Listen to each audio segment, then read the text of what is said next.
Chapter 15. Samuel also said unto Saul, The Lord sent me to anoint thee to be king over his people, over Israel. Now therefore hearken thou unto the voice of the words of the Lord.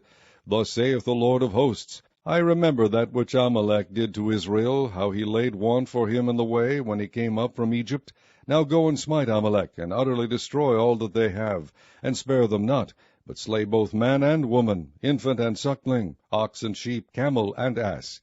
And Saul gathered the people together, and numbered them in Telaim 200,000 footmen, and 10,000 men of Judah. And Saul came to a city of Amalek, and laid wait in the valley. And Saul said unto the Kenites, Go, depart, get you down from among the Amalekites, lest I destroy you with them. For ye shewed kindness to all the children of Israel, when they came up out of Egypt. So the Kenites departed from among the Amalekites. And Saul smote the Amalekites from Havilah until thou comest to Shur, that is over against Egypt.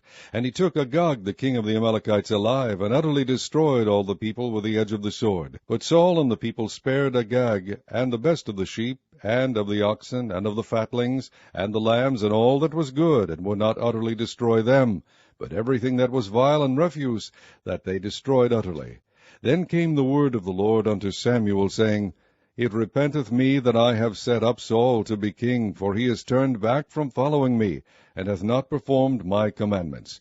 And it grieved Samuel, and he cried unto the Lord all night. And when Samuel rose early to meet Saul in the morning, it was told Samuel, saying, Saul came to Carmel, and behold, he set him up a place, and is gone about, and passed on, and gone down to Gilgal. And Samuel came to Saul, and Saul said unto him, Blessed be thou of the Lord, I have performed the commandment of the Lord.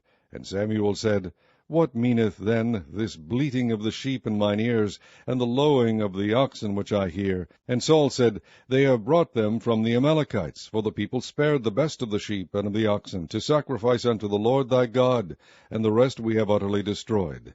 Then Samuel said unto Saul, Stay, and I will tell thee what the Lord has said to me this night. And he said unto him, Stay on. And Samuel said, When thou wast little in thine own sight, wast thou not made the head of the tribes of Israel, and the Lord anointed thee king over Israel? And the Lord sent thee on a journey, and said, Go and utterly destroy the sinners, the Amalekites, and fight against them until they be consumed. Wherefore then didst thou not obey the voice of the Lord, but didst fly upon the spoil, and didst evil in the sight of the Lord? And Saul said unto Samuel, Yea, I have obeyed the voice of the Lord, and have gone the way which the Lord sent me, and have brought Agag the king of Amalek, and have utterly destroyed the Amalekites. But the people took of the spoil sheep and oxen, the chief of the things which should have been utterly destroyed, to sacrifice unto the Lord thy God in Gilgal. And Samuel said, Hath the Lord as great delight in burnt offerings and sacrifices as in obeying the voice of the Lord? Behold, to obey is better than sacrifice, and to hearken than the fat of rams. For rebellion is as the sin of witchcraft, and stubbornness is as iniquity and idolatry.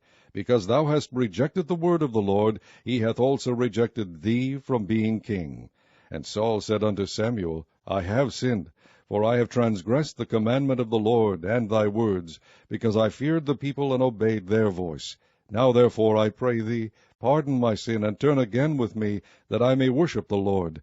And Samuel said unto Saul, I will not return with thee, for thou hast rejected the word of the Lord. And the Lord hath rejected thee from being king over Israel. And as Samuel turned about to go away, he laid hold upon the skirt of his mantle, and it rent. And Samuel said unto him, The Lord hath rent the kingdom of Israel from thee this day, and hath given it to a neighbor of thine that is better than thou. And also the strength of Israel will not lie, nor repent, for he is not a man, that he should repent. Then he said, I have sinned, yet honor me now, I pray thee, before the elders of my people, and before Israel, and turn again with me, that I may worship the Lord thy God. So Samuel turned again after Saul, and Saul worshipped the Lord. Then said Samuel, Bring ye hither to me Agag the king of the Amalekites. And Agag came unto him delicately. And Agag said, Surely the bitterness of death is past. And Samuel said, As thy sword hath made women childless, so shall thy mother be childless among women. And Samuel hewed Agag in pieces before the Lord in Gilgal.